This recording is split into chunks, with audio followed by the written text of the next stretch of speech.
Welcome, everyone. We're so lucky to have Bennett Dowling with us again.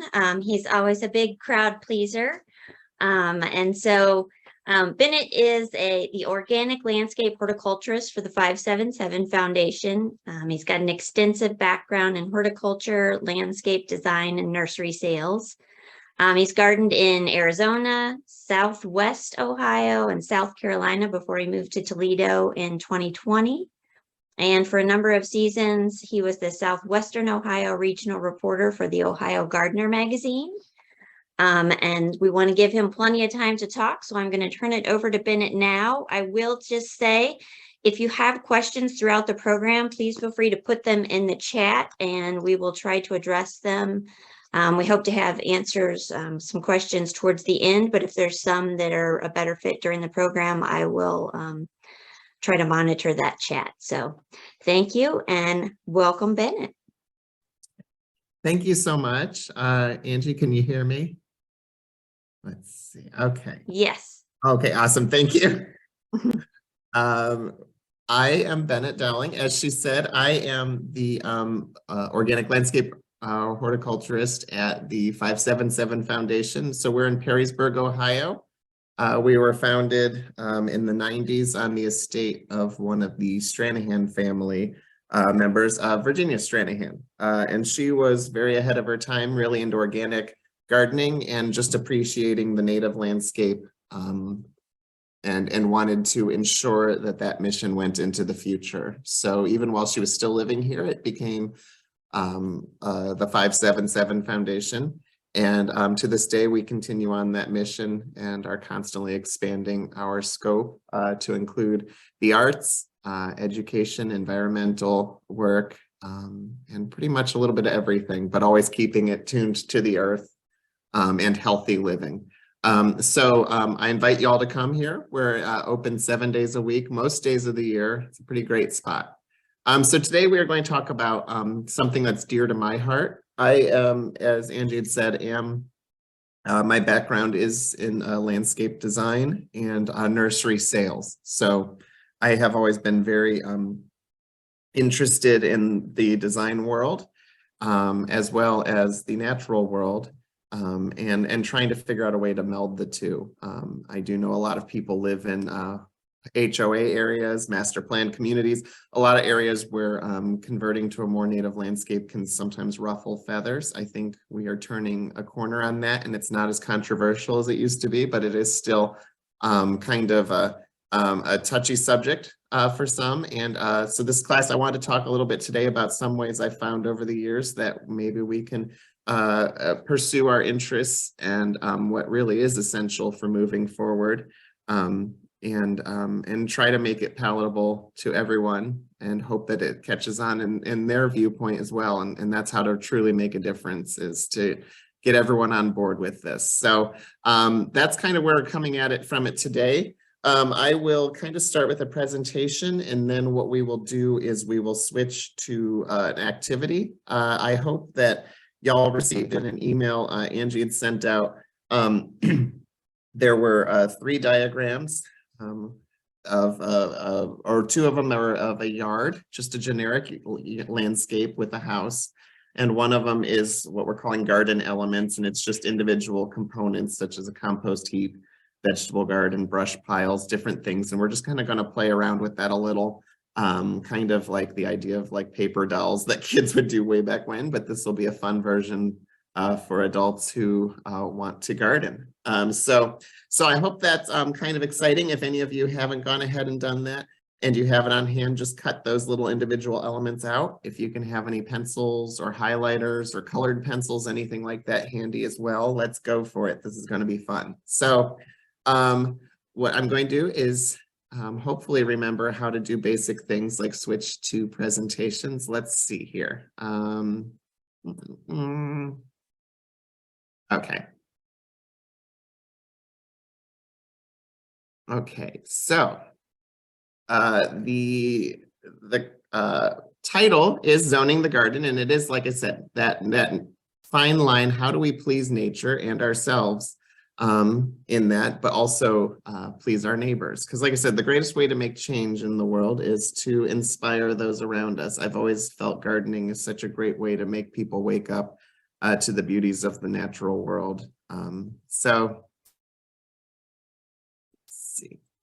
So a lot of what I'm talking about tonight is from a great book called Gaia's Garden. It's pretty essential for a lot of naturalistic gardeners. And if you're ever interested, it's worth looking into. And one of the things the author Toby Hemingway mentions is every landscape design has two clients with their own needs, the people who live there and the land itself. So what we're talking about tonight is what I call zoning. There's other terms for it, but my degree is actually in urban and regional planning with a landscape design background as well. So I have a real interest in this nerdy kind of zoning stuff. So, so when we're talking about zoning tonight, this is kind of my own definition. What I think of it as is creating a landscape according to factors that are opportunities and limitations, taking that all into account. And laying things out in the yard according to how easy they are to access and maintain, how they can work into your intended uses, their relationship between you, the gardener, and nature with a capital N, and controlling use and guiding use through the placement of plants and elements. So using different design elements and plants themselves, not only to inform the space and how we use it, but also to control what we do view, what we don't view, and things like that. And that last part is key when you're gardening in a more neighborhood or built-up environment, because think of, not only are you trying to control your views, but it is important to also think of the views into your yard from other people's yards. So in Gaia's Garden, he talks about some different tools or methods for planning out a garden, and those would be looking at your yard with observation, visioning, planning, development, and implementation. So observation would initially be coming at it from the start and looking at what's going on the site. What are the factors there? What are things that I find beautiful? What are things that I find to be challenging? Visioning is then taking it a step further and saying, what do I envision happening in these places? What are things I'd like to do out here? What are things I'd like to highlight or see? What are things I would like to distract? And then moving next step forward into planning. And we will go into that more tonight. That will be one of the key ones, is how to go about taking these observations and this visioning and implementing it into a plan that then you can take the next two steps into development and implementation. So one of the great things that Mr. Hemingway talks about in Gaia's Garden is what he calls the zone and sector method. A lot of this is working off of permaculture, which is a really fascinating form of gardening, which is essentially permanent agriculture. And it's working through the ideas of creating ecosystems that sustain the gardener and nature, and doing it in a way that not only feeds the gardener, but also takes into account all the factors coming into the site and creates this holistic space. And one of the ways that Bill Mellison, who is the kind of one of the key proponents of permaculture that he discusses, is this idea of zone and sector planning. So the zone and sector method, as we'll talk about, is we're going to try these a few spots with our own little diagrams we have, is it is how to place garden components in such a way that they work with each other most effectively. So like I said, it's this idea, which Wild Ones I think is very based around. It is not gardening just for aesthetics. It is gardening not only for the old idea of the garden as a pleasure place for the gardener, but also with that key idea of the gardener being one element within a massive ecosystem. And how does that gardener act as not only a gardener, but a steward, someone who gives back to nature, someone who gives back to the community, just essentially being, it's a much more altruistic version of gardening. And so the zone and sector method can work towards that. So zones, the way Bill Mollison discusses it, and this is an image from a British landscape designer named Andrew Salter that I'm obsessed with. I think it's almost comical, but really idyllic as well. This idea of breaking a garden down into zones. And this house here would be a key example of the zone relationship, which Mr. Mollison considers zone 0 when you're looking at a yard being your house, your direct environment that you live in. And then everything else relating to how your domicile that you inhabit interacts with the outside world, all the way to the outer fringes of your property. Now, a lot of his stuff acts and takes into account large properties where people are almost growing and trying to sustain themselves entirely. Not so much maybe a 1/4 acre in Toledo. But all these concepts can still function because all of us, to some extent, have to figure out how to maintain our properties. And all of that, to some extent, is controlled by distance from the house. All of us have to figure out how we want to use our properties. And all of those are related to distance from the house. So everything is radiating outwards from the house. So zone 0, like I said, would be your house or your domicile. Zone 1, which is the closest, he kind of mentions 20 to 40 feet from the house. I like to go by 50 foot is a nice hose length that you don't have to work too hard to drag out. So I think around 50 feet could guide your zone 1, which would be the location in which you keep the most plants and elements that you want to constantly be using. So if you cook a lot and you want to have a vegetable garden, having it closer to the house is ideal for a lot of reasons. Zone 2 would be a semi-intensively cultivated area. So if you are a perennial gardener, if you want to have really great native floral beds, or seasonal berry bushes, or seasonal plants that you're not tending constantly, but maybe getting 1 or 2 harvests off of a year. Those are areas that can go in that semi-intensively cultivated area. So maybe a little past where you'd be having to look to weed and water regularly, and moving out towards where, okay, maybe I won't mind dragging 2 hoses connected to each other if I really have to water in the dead of summer. To me, all these zones are hose lengths, because yes, I have had to attach 5 hoses or more to get to areas here, and it's not fun, and it's only in bare extreme situations. Zone 3, obviously, this is where we're not really worrying too much about the average suburban or urban lot, is what he calls the farm zone. So that's people who are tending to things like chickens, things like that, but not on a regular basis, or not having to constantly be trudging back and forth. These are the zone 4 and 5, though, are things that could come back to what we're talking about, which would be areas for minimal care and in wild or unmanaged land. Because even if you have a small lot, there is a greater focus where a lot of people are saying, can we still have a patch of actual wilderness in our yards? Now, it will not be wilderness in the fact that it's a virginal piece of wilderness, but it could be wilderness in the fact that we are doing very little maintenance on it and allowing it to function solely as an ecosystem spot, and a spot for insects to pupate in, a spot for birds to find nesting material, a spot for reptiles to overwinter, all these types of things. That can be what we'd call a wild area, even if it is only 50 square feet. Now, as you look in the diagram on your left, that shows the zones as very concentric rings. Now, any of you who have a yard would know that it's pretty impossible to view anything in your yard as rings, because there's all different factors.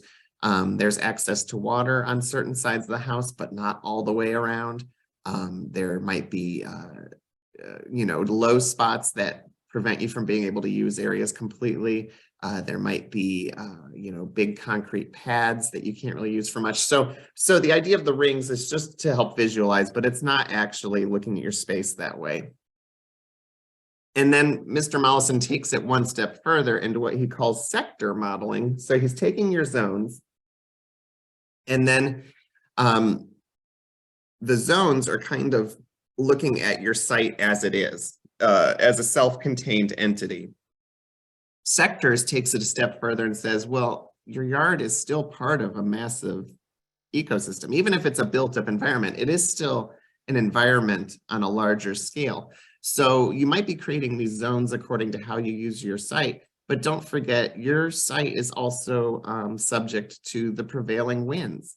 light patterns, drainage concerns from offsite, and, you know, deep water situations, and then view sheds themselves, things that you want to view, things that you don't want to view. And as I mentioned earlier, something extremely important that we should talk about more often: what should our neighbors not have to look at as well? You know, so if we would be mad that we have to see something in someone else's yard, we need to also turn that own lens on ourselves and say, okay, well, maybe they shouldn't look at our log pile either. So lots of these different factors going in there. And the idea being, once you have taken these factors into account, it might give you a little bit of a greater idea towards, okay, these are the ways I want my landscape to grow and change with time, and slowly accumulate into a full sustainable environment, starting from very little and working towards something great. So I'm going to kind of switch over on our screen here, if you'll bear with me for a minute. Let's see.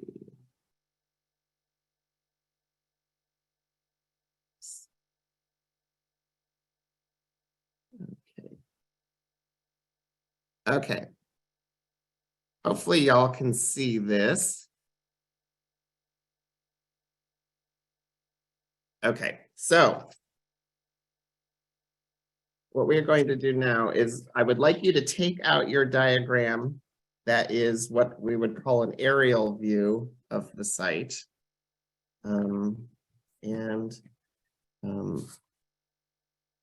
This will kind of be, and I don't know if any of you made your own. I kind of mentioned in the emails that you could make your own little diagrams of your yards. But this is just a little generic one I wanted to send out so that everyone has something they can play with. So this would be one that it's going to be fun to look at. Let me see if I can make this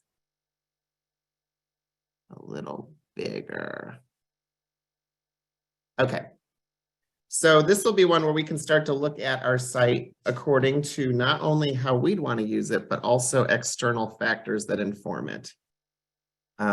So we have our house right here in the middle. Let's assume that north is facing up. So the top of your sheet is the north.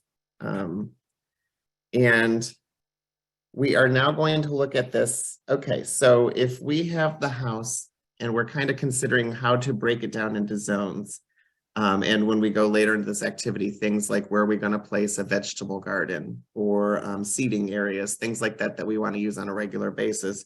Let's be thinking in terms of the zone 1 being everything closest to the house. So for example, here with this house, we have, we'll say you see right here, there's hose spigots on these 2 corners of the house. That, for anyone who's doing input on the property, is going to inform a lot of what we do. So assuming not only will 50 foot outwards from all the house be the closest zone, but 50 foot outwards from those spigots is the most important to consider.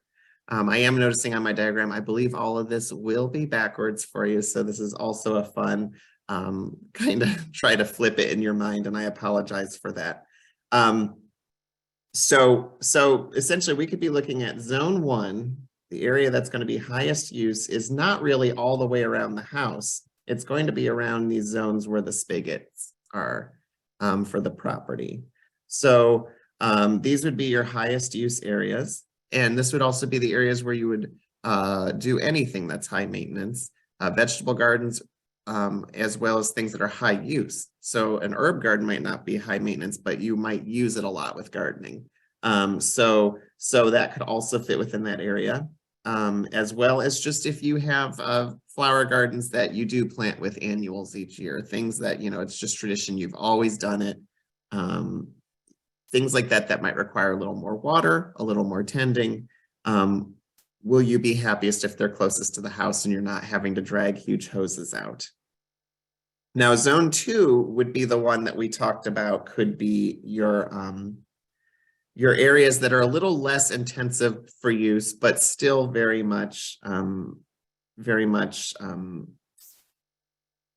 trying to think, I can't think of the word right now, but those would be areas that will be aesthetically appealing. And once again, being in this this smaller yard, it's going to not be all that far from the house no matter what. Nothing is. So once again, you could kind of come out a little further. These would be the areas that will still be relatively easy to maintain.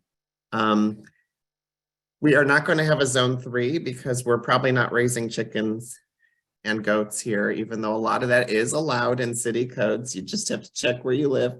But we do have the idea of zones 4 and 5 being more low maintenance, naturalistic areas. Do you have areas in this yard that you could potentially have be a natural corner? Once again, now this is where we get into those dicey areas of what will the neighbors think. So I'm all about going a little rogue, but it is also good to have neighbors who like each other. So if you were going to essentially have an area that's more natural, where perhaps you have logs, dead trees that you allow to stand because they're great for pollinators, different things like that. Assume that you are someone who thinks that's very ugly. Now, a lot of us who are natural minded love to see a good rotting log. We see all the benefits of it, but assume you're that person across the street that is just going to lose her mind and report you. So where is it safe to put that log pile or have that patch that would look weedy to some people, but to us who appreciate native plants, it's not weedy by any means. That's where you start looking at in a yard like this. What are those areas that potentially, you know, could it be these back corners? You see there's a fence along the back of the property that is a solid fence. So is it pretty safe to have something like that? However, in this property, they have the added challenge of they are a corner lot. So suddenly this whole frontage over here, which is a side yard, is still frontage for them, as well as the front of the house. So now we've got that limitation. This is where we're starting to look at the limitations. We also have this neighbor. Let's pretend that this neighbor is a little bit of a pill. I mean, they give you a Christmas card every year, but every other season, they're on your case. So let's assume that also creates a barrier here. So now we've got the areas that have to be well behaved to some extent. Street frontage, side, and near the neighbors. That's still allowing some other areas, though, that we can kind of play around with and have more natural elements. So that is kind of one way to look at it. So what we've done is broken it down into zones. The next step, though, would be able to say, okay, let's also play with that idea of sectors. So remember, that was almost like pie slices coming out from the house. So in this part of the country, we're going to start looking at some of our limitations. The Northwest is generally where your most exposed winter winds are going to be. So from that direction is going to be some of your harshest conditions. Your south is going to be the most sun. So it allows you the most sun, the most heat, the greatest amount of growing potential throughout the year for things that like sun. Those would be two of our major external factors that we would run into in this part of the country. Obviously, as we get more into the summer, that sun area, as the sun is higher north in the sky, the sun is going to be a bigger cone. By winter, you have a much smaller area that is a shrinking cone. Now, that is taking into account just your basic environmental factors. Now let's place it into an actual neighborhood setting. What are some other things we might look at? One of them, as Bill Mollison had in his book, he calls the ugly view sector. So if you look in the upper corner, I have very lovingly labeled it ugly shed. So let's say your neighbor behind you has a really ugly steel-sided garage. You know, that would start to be, okay, so that is an area that we want to block as kind of a poor view shed for us. Another one might be in the front yard. Perhaps there's a T intersection in front of you, and car lights every night are blaring into your front windows when cars are waiting. So maybe we decide we need to block a view out of the center of the front yard, as well as this view to the corner. So those would be your challenge, your challenges of you trying to control your views out. Now, this also takes into account what I mentioned about your neighbors on multiple sides. Let's think about when they're looking at our property, what they are seeing. So if you look at the more aerial drawing of the property, that's more of like a, this one that is more of like a believable how a bird would see it. You'll see that the neighbor's windows line right up with the side of your house.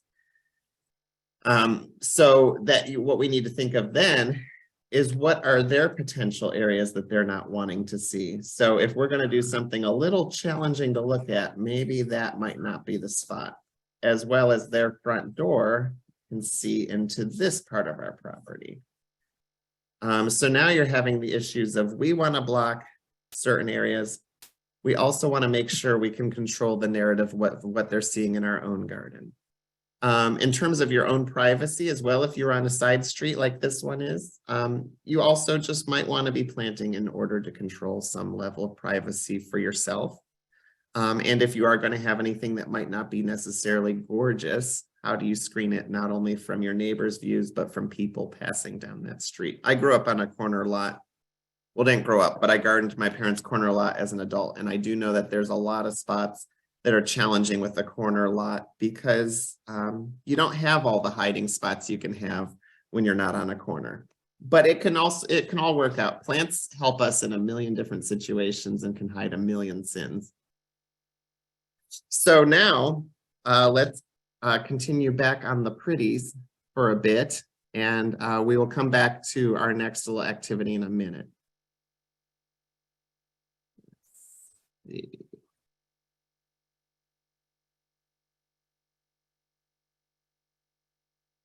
Okay. There we are. Okay.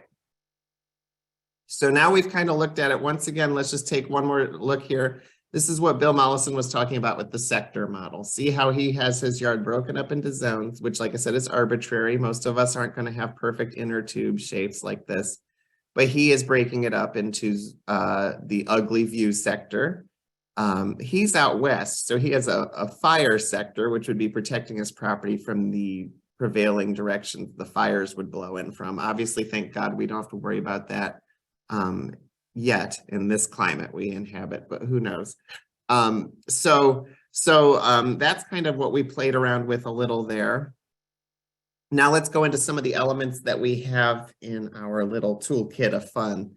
One of them would be, I listed them as mixed perennial or shrub borders on your little sheet. One of them, let's pretend, is a rain garden. So I think one of the best things we can do as gardeners, and one of the things that can be quite beautiful in our gardens, is a rain garden. Keeping as much rainwater on our sites as we can has massive impacts on the built environment and the way the built environment feeds into native watersheds. And it also adds an incredible environmental diversity that we wouldn't normally have. Having an area that holds extra moisture can give us that option for growing a lot of plants that like that. And anyone who's a gardener knows that's very exciting to create new ecosystems. So here's the rain garden here at the 577. We put it in my first spring here. This is the second summer of it here in this photo. And it is entirely native plants of, and if some might be a little more native out towards the central states, but at least all native pretty much the eastern half of the US. And this was the diagram of kind of the planting plan I created from above. And so what we're working with now is the idea with when I have your elements on that sheet, I call them mixed perennial or shrub borders. The idea being that we are creating perennial borders with native shrubs, trees, things like that. But instead of letting them be completely wild on their own, working on them with some sort of an aesthetic. So what they are is essentially kind of that mediator between the neighborhood aesthetic and the wild native plant aesthetic. So they're just a little better behaved, a little more intentional, but with a natural feel. So mass plantings are key. Maybe larger groups of things, less variety, to make it very seasonally palatable and easier to read to the eye. So one that I think is a great example is one of the rain gardens at University of Toledo. Is a great little thing. I think it's really funny because it's like within this like perfect swatch of lawn, and there's this incredible diverse native ecosystem. But if you look at it, it has a very wild feel, but it's also a very there's an order to it that makes it friendly in that built environment, and that would be generally the locating the shorter perennials such as the nodding onion. And some of the irises and things like that in the front being a low height, the mid height being, let's see, I forgot what we got there. We got Culver's roots. I can't remember. I believe there was some of the halberd hibiscus, things like that in that mid height. And then the tall height being a fabulous witch hazel in the back there, and Joe Pyeweed, which could be planted in every corner of the world, and me and the butterflies would be happy.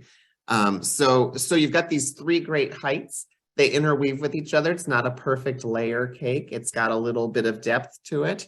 And what it does is, instead of just being a complete wild patch, which could look very jarring in that environment, it is a little bit of an ordered wilderness. Another example that I'm obsessed with is the High Line in New York City, which is built on top of old elevated tracks. They tried to replicate the native plant communities that had actually started to grow on it while it was abandoned for a couple decades. And you see this photo I took when I was there in, I think it was January 7 years ago, and to see how beautiful it was still in the dead of winter. And that's because of these mass plantings of native plants. It's a lot of native plants, but instead of just letting them willy-nilly reseed and stuff, there is some intention to it. So it's a little more ordered. And a little more friendly with those buildings all around it than it would be if it was just a wild jumble of plants. This park on the right is the Children's Garden in Raleigh, North Carolina, that I was obsessed with. The native, I can't think of the purple love grass with a rattlesnake master coming up in it. So just having these little more simplified natural communities as your your mediator to the built environment. My brother's a professor in Arkansas, so I like to go out to Fayetteville, Arkansas to hang out with my little monsters. And there's this park there that is called Wilson Park that is fabulous. And the city horticulturist for Fayetteville is a genius. And they've done all these plantings that are entirely native, or almost mostly native in some spots. There are some strange collector plants, but they've worked a lot with the Great Plains natives. And you can see that even though this is quite wild here, if you start to look at it, there are focal points planted throughout to give it some solidity all year. That's a native Yaupon holly in the middle, and then it was a red bud further back with a more sculptural trunk.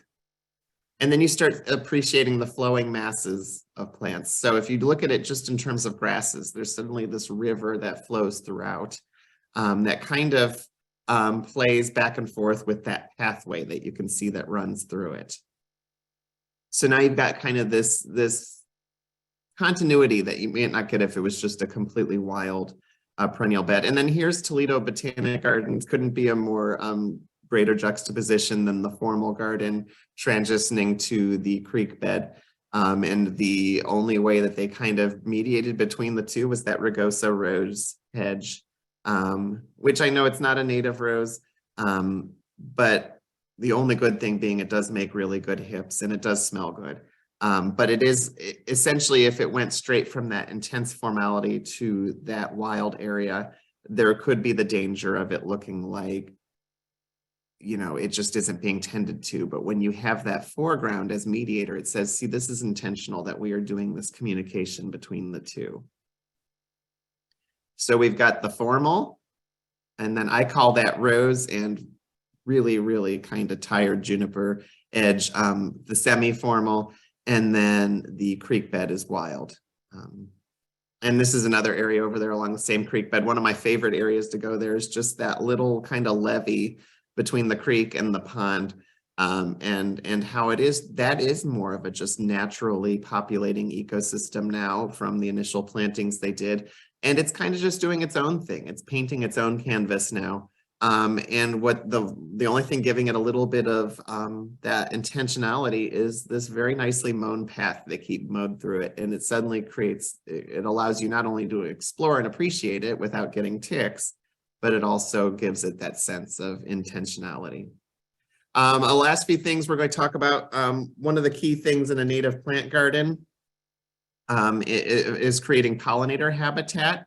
And we are really starting to realize over the past so many years how important decaying logs are and leaving decaying leaf litter and leaving piles of stones. And I love, this is a designer in England. His name is Nigel Dunnett, and he's just changing my mind the way I look at things. And for the Chelsea Flower Show a number of years ago, he did these pollinator habitats that were very built and interesting.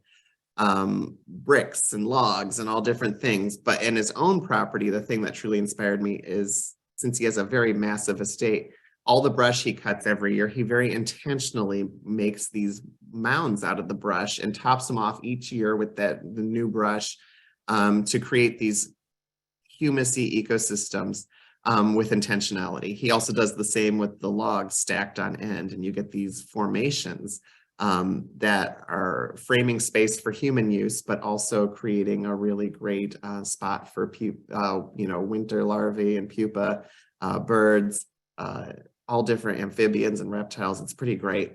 So we've just this year, Samantha Day, my new cohort, she's an absolute genius. We did a huge brush removal project just about 3 weeks ago, dug out and cut down a lot of buckthorn and honeysuckle. And we began the first phase of this brush kind of serpentine formation through the orchard. Because what is a better pollinator for orchard trees than the blue orchard bee? And that is a bee that likes crevices and wood and things like this. So we thought, well, let's do it. Let's keep our brush on site, and let's also make something beautiful out of it that can be educational. So now let's take a look. Here's that garden diagram thing I sent you. Hopefully y'all had a time to kind of cut it out a little so you could play with it. And we will go back to what I would call the axonometric design now, which would be that drawing kind of as a bird would see it. So I'll meet you back in the workroom.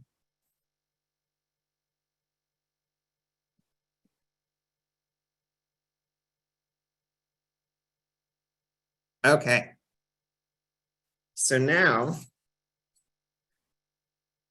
we are a bird. Keep your kind of sector model nearby.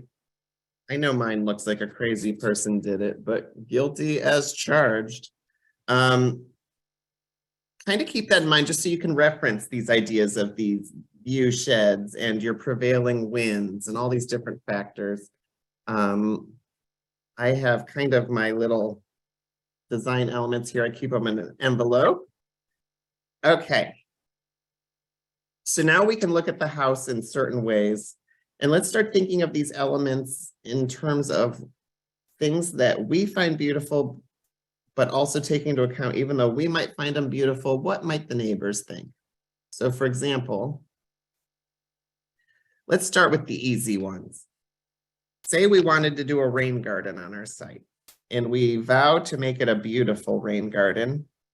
Then I don't think we need to be too worried about where it goes visually, but there are also other factors. And one of them would be, as I mentioned, one of the prevailing factors on your site could be your drainage. Now, this is a pretty flat lot, but you do see, I drew some pretty massive spigots coming to, or not spigots, downspouts from the house. And there's a couple options here. But this is where you can take into the factor not only what serves your site, but also what is going to be good for the neighborhood. So as you see, one of our main goals is trying to keep water from ever going into this city drain here. Hey, Bennett. Yes. There has been a request if you could put your two pictures side by side so that they could see both of them. Oh, yeah. I didn't know anyone would want to see this disgusting thing, but yes, okay, let's see, will it fit? Oops. There we are. Does they both fit? Let's see. I'm having trouble. I can't seem to make my screen full size, so it's very little on mine. Okay. Hopefully that does the job. So we got, like I said, we're trying to keep the rainwater on site. And then we have a couple downspouts. Essentially assume being a conventional house, there's downspouts on every corner. So the rain garden, let's assume this really nice perennial garden is a rain garden. There's a couple spigots or downspouts on the corners, but one of the ones that would be a troublesome one that we'll discuss today would be if you start researching rain gardens, you never want them closer than 10 feet to a building if it has a basement. And remember, if you ever do anything, your neighbor, if there's a drop of water in their basement, it's somehow going to be your fault. So think about that. This is our area, our idea of trouble areas around the fronts and the sides of the property. So even though there is plenty of room for a rain garden on the side of the property, this might be one where you take into account some of those other factors and say, okay, I'm going to situate it kind of off of the downspout on the corner of the house in the front yard. The other option would be if there's a downspout off the corner in the back, this one could serve dual purposes here, where not only could it be draining from the house, but it could also be acting as a buffer between your patio and the street. So there's that option there. I'm going to go with it in the front yard for now. Another one going into that keeping the water on site possibility is our little rain barrel here.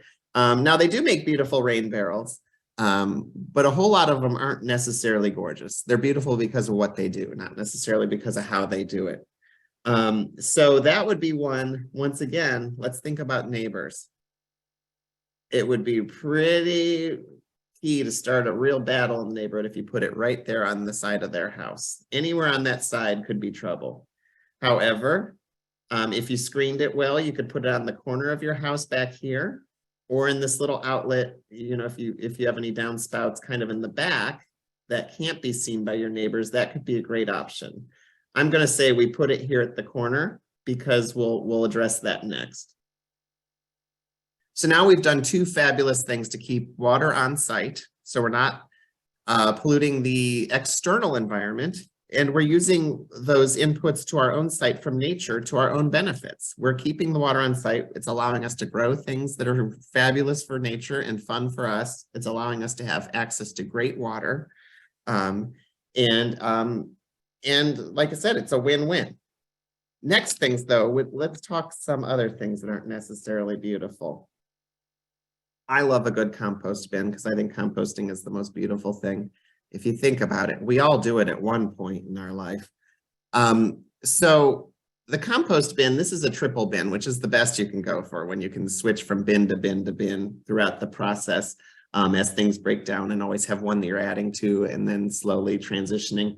But to a lot of people, it might not be beautiful. So once again, let's start looking at our property. What are the areas that are definitely no-go areas? You know, could that be everything along the front and outer edges? And then here, once again, if you put it here on the side where your neighbor can see it, that's going to be pretty upsetting to them. However, you could put it more towards the back where they can't see into your yard, or if we screen along the road a little, it could go really anywhere in the backyard. So let's play with it somewhere in there. Vegetable garden. This is one of the key ones that comes into that factor of zone 1. Remember, you're going to take best care of a veggie garden if it is close and easy to access. The other thing is often the amount of animal grazing will be a little lower if it's close to the house. Not always, but sometimes it's a little safer close to the house. So this would be one where this might be really great to have somewhere right near the back patio. I mean, a veggie garden can be quite pretty. It's really all about what you put into it. And remember, we have a spigot here near the rain barrel. We have probably we have another spigot off the back of the house and one here on the side. The great benefit about if we put it right in here somewhere is we could even water it with our rain barrel for smaller watering as well. Now this is where some of our other elements come in. Remember how we talked about the log pile. Now the log pile is one that, depending how you do it, can be quite beautiful, or it can just be a log pile. If it's going to generally be a log pile or something beautiful in an average neighborhood, no matter what, it's best to keep it somewhat hidden. So this could be one that could go pretty much anywhere in the backyard. You see the neighbor has big evergreens along their corners, so they're not going to see anything if it's back in here. It could go anywhere along this fence line where people won't see it. It's pretty much safe in all those regions. Now, this is where we come to the wild areas. So like as we said, it is really great to be able to have the option to have something wild with decaying wood and overgrown plants and just every layer of greenery you can imagine. This is where we can really put it to work and say, couldn't this not only create the habitat we want, but maybe hide some ugliness as well? Remember how we talked about those ugly view sheds? One of them would be covering that neighbor's ugly shed, because the great thing about a wild spot is you can let it get as tall as you want. So could that potentially be something that comes back here in the corner, and you see as it grows up, you don't see that shed anymore. There we are. And then, you know, even having the log pile near it. So now you've created a full area for your neighborhood wilderness to enjoy itself. And then your other two, we have a couple more perennial gardens. These are the ones that you could start using towards serving some of those other purposes. Could they help screen along the road by placing them there? Could they help break up those prevailing winds from the northwest? Or could they just flourish because of the south facing sun and just be these fabulous perennial borders around the house? And then, like I said, keeping the wilderness more towards the back. And even the side along the back property or portion of the property isn't going to be a big problem generally. But I am a big fan of using the idea of these perennial beds as kind of your welcome to the neighborhood to say, you know, this is an intentionally naturalistic landscape. This is not me just not mowing. So if, say, for example, you did want to let it all go wild along the side of your house, could you potentially still have a more designed perennial bed, line it along the front, along the road? And that way, you've created kind of a multi-layer system that respects the neighborhood, but also is educational and really creates an ecosystem.